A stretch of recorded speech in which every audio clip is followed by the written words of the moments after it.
Krásny dobrý deň prajem všetkým poslucháčom. Dnes tu máme rozhovor s našou bývalou absolventkou Diankou Valachovou. Ahoj, vítam ťa tu. Ahojte, ďakujem pekne za pozvanie. Dianka, aké máš pocity, keď si po 3 rokoch opäť prišla na našu pôdu? Tak pocitov je veľmi veľa, nespočet, ale prevládajú samozrejme tie dobré pocity, príjemné, ktoré teda by som asi zhrnula jedným slovom nostalgia. A sleduješ naše dianie aj na sociálnych sieťach?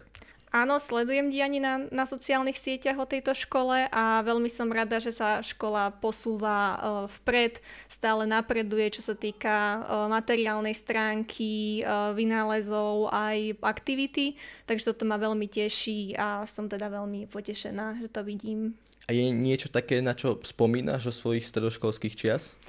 Áno, tak môžem spomenúť už len ten odbor, ktorý som vlastne študovala, pretože ja som študovala teda spojenie pracovníka marketingu spolu s grafikou a toto spojenie teda veľmi mi pomohlo, čo sa týka štúdia na vysokej škole aj vlastne v mojej práci, takže neviem si to vynachváliť, toto veľmi dobre spomínam.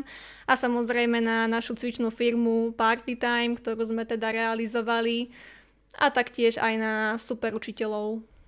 Môžeš nám prezradiť, že ako sa ti teraz darí a čo robíš po strednej škole? Tak po strednej škole som sa rozhodla študovať na vysokej škole, konkrétne na Univerzite Tomáša Bati v Zlíne, na Fakulte manažmentu a ekonomiky, odbor ekonomika a manažment podniku. Ja by som povedala, že je to taký mix potrebných znalostí pre úspešného podnikateľa. Mám to tu veľmi rada a teda teší ma, že som toto išla študovať. A vlastne okrem toho aj pomáham v podnikaní v našej rodinnej firme v ubytovacom zariadení. Ja som sa dozvedel, že máš doma aj takých štvornohých miláčikov. Môžeš nám povedať, aké súťaže absolvujete spolu? Tak áno, mám doma 2 fenky, jednu fenku Border Collie a fenku Zlatého Retrievera, s ktorými sa vlastne aktívne aj s mojím priateľom venujeme športu agility. Je to vlastne niečo ako parkourové skákanie pre kone, ale s tým rozdielom, že je to teda pre psíkov.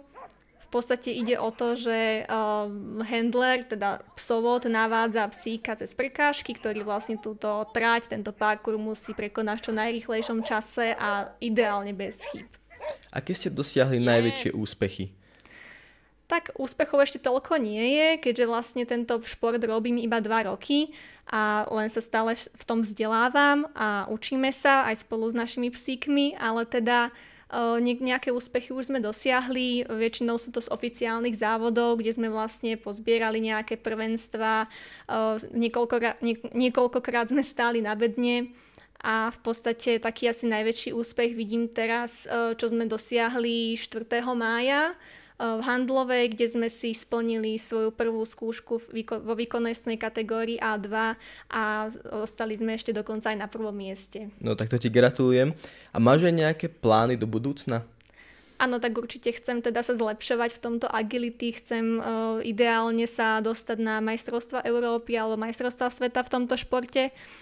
A čo sa týka školy, samozrejme doštudovať vysokú školu ideálne úspešne a ďalej teda pomáhať mojej rodine v ich podniku a tam sa ešte ďalej rozvíjať podnikateľsky. Takto som vám priniesla ukázať teda jeden z mojich pohárov, konkrétne tento je z tej Handlovej. Je to 1. miesto vlastne za tú výkonnostnú kategóriu A2, teda skúškový beh. A ešte jeden som vám priniesla ukázať a to je v podstate 3. miesto z Pezínka. Tak ja ti ďakujem, že si prišla k nám a že sme sa takto porozprávali a prajem ti veľa úspechov do budúcna, či už vo svojom osobnom živote alebo aj v tomto športovom, čo robíš a nech sa ti darí. Ďakujem pekne ešte raz za pozvanie a príjemný deň prajem všetkým.